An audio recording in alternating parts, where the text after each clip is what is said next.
not your daughter. Oh, yes, you are. You're mine and Louis' daughter now.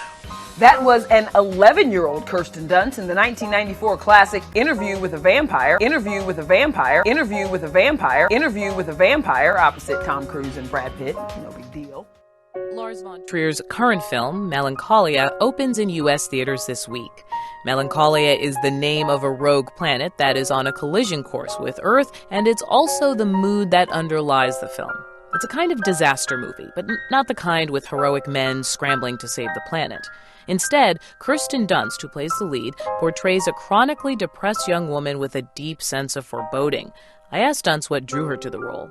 With this script, the more I read it, the more poetic it became. There was so much for me to explore emotionally, and because a lot of things are unspoken, I had to fill that with a lot, because just because you're playing someone depressed doesn't mean that you have to have a pretty rich inner life to keep it interesting, too.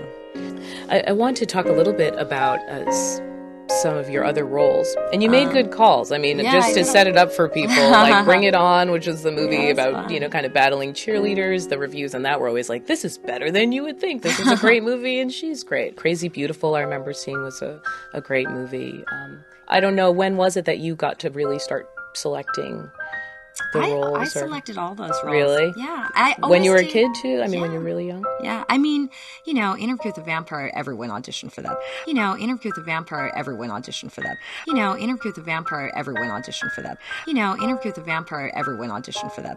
Everything after Interview with a Vampire was always very age appropriate, like Jumanji or Little Women. Like, I always did things that my peers were going to see, too. So I never was doing very adult subject matter films through my teen years. So I think it was like a healthy way to do it. And I always chose what I did